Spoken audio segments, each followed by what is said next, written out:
Hello welcome back. അപ്പോൾ ഞാനിന്ന് വന്നിട്ടുള്ളത് മുട്ടയൊന്നും ചേർക്കാതെ വളരെ സോഫ്റ്റ് ആയിട്ടുള്ള പൊറോട്ടയുടെ റെസിപ്പി ആയിട്ടാണ്. അപ്പോൾ ഇതെങ്ങനെയാണ് തയ്യാറാക്കി എടുക്കുന്നതെന്ന് നോക്കാം. അപ്പോൾ ആദ്യം തന്നെ ഒരു പാത്രത്തിലേക്ക് നമുക്ക് വെള്ളം ഒഴിച്ചിട്ട് അതിലേക്ക് കുറച്ച് ഉപ്പിട്ടിട്ട് കുറച്ച് നേരം സോക്ക് ചെയ്യാൻ വെക്കാം. ഇനി വേണ്ടത് 3 കപ്പ് മൈദയാണ് ഞാൻ എടുത്തിട്ടുള്ളത്, 750 ഗ്രാമാണ്. അതിലേക്ക് കുറച്ച് പാല് ചേർത്ത് കൊടുക്കാം.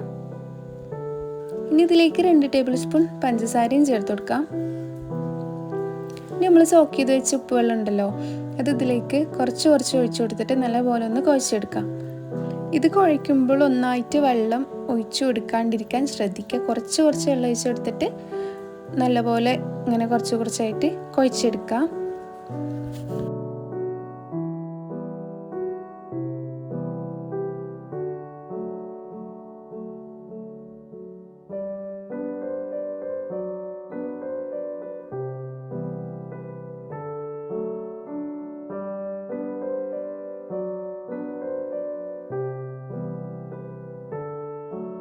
അപ്പോൾ ഈ മാവൊക്കെ ഒന്ന് മിക്സായി വരുമ്പോൾ നമുക്ക് ഈ പാത്രത്തിൽ നിന്ന് മാറ്റിയിട്ട് നമുക്ക് താഴെ വെച്ചിട്ട് ഒന്ന് നന്നായിട്ട് കുഴച്ചെടുക്കാം. ഗൈസ്, ഇത് ഞാനല്ല കേട്ടോ കുഴക്കുന്നത്, എൻ്റെ ഉമ്മയാണ്. അപ്പോൾ ഉമ്മ നന്നായിട്ട് കുഴച്ചെടുക്കുന്നുണ്ട്.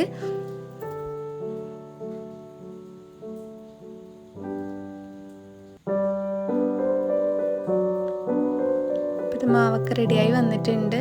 ഇനി ഇതിലേക്ക് നമ്മൾക്ക് ഓയിലുണ്ടല്ലോ, അപ്പോൾ ഇത് നന്നായിട്ടൊന്ന് പുരട്ടി കൊടുക്കാം. മേൽഭാഗം ഫുള്ളായിട്ടൊന്ന് പൊട്ടി കൊടുക്കാം. എന്നിട്ട് ഇതൊരു അരമണിക്കൂറൊക്കെ ഒന്ന് റെസ്റ്റ് ചെയ്യാൻ വെക്കുക, നല്ല സോഫ്റ്റായി കിട്ടാൻ വേണ്ടിയിട്ട്. അപ്പോൾ ഞാൻ കുഴച്ച പാത്രം തന്നെ ഉണ്ടല്ലോ, അപ്പോൾ അതിനെ കൊണ്ട് മൂടി വെച്ചിട്ടുണ്ട്. അപ്പോൾ നമുക്കിത് കട്ട് ചെയ്തിട്ട് ബോൾസൊക്കെ റെഡിയാക്കി വയ്ക്കാം.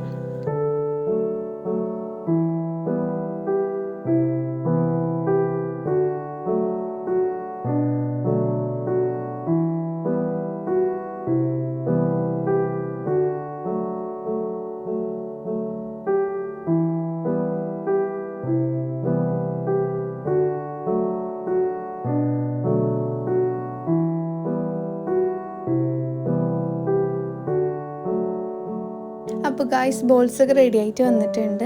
ഇനി ഇതിൻ്റെ മേലെ നമ്മൾക്ക് ഓയിലുണ്ടല്ലോ, അതൊക്കെ ഒന്ന് നന്നായിട്ടൊന്ന് തേച്ച് കൊടുക്കാം.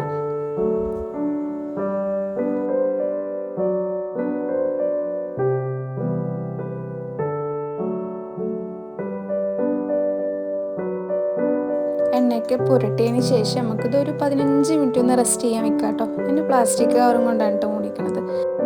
15 മിനിറ്റിന് ശേഷം നമുക്ക് എടുത്തിട്ട് ഇതാ പരത്തി കൊടുത്ത് ഇനിയിപ്പോൾ നമുക്ക് വീശിയിട്ടൊന്ന് ഇങ്ങനെ ആക്കണം. നമുക്ക് ലെയർ കിട്ടണമല്ലോ, അപ്പോൾ ഒന്ന് നല്ലപോലെ ഒന്ന് പരത്തി കൊടുത്തിട്ട് വീശിയെടുക്കാം. അപ്പം ഞാൻ ഉണ്ടാക്കുന്ന പോലെ തന്നെ നിങ്ങളൊന്ന് ട്രൈ ചെയ്ത് നോക്കൂ, ഉണ്ടാക്കാൻ അറിയാത്തവരാണെങ്കിൽ. ഓക്കെ, ഇതുപോലെ നല്ലപോലെ ഒന്ന് വീശിയെടുക്കാം കേട്ടോ.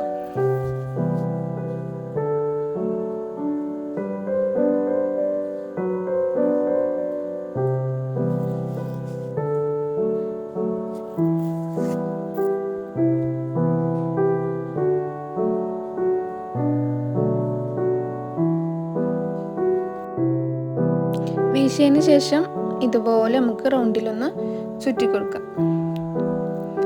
ലെയറൊക്കെ നല്ലപോലെ ഇങ്ങനെ വരണമല്ലോ, അപ്പം ഇങ്ങനെ തന്നെ ചെയ്ത് കൊടുക്കാം.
ഇപ്പം നമ്മുടെ എല്ലാം വീശി കഴിഞ്ഞിട്ടുണ്ട്.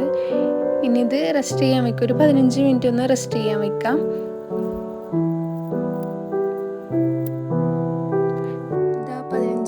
ശേഷം നമ്മുടെ ബോൾസൊക്കെ ഇതാ സോഫ്റ്റായിട്ട് വന്നിട്ടുണ്ട്. ഇത് നമുക്കൊന്ന് പരത്തിയെടുക്കാം. പരത്തുമ്പോൾ കുറച്ച് എണ്ണ ഒന്ന് തേച്ച് കൊടുത്തിട്ടൊന്ന് പരത്തിയെടുക്കാം.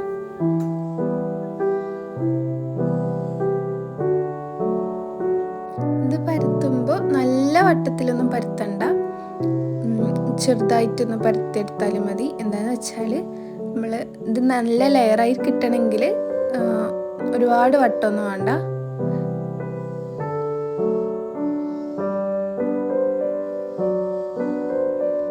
അപ്പോൾ നമുക്കിത് എല്ലാ ബോൾസും ഒന്ന് പരത്തിയെടുക്കാം.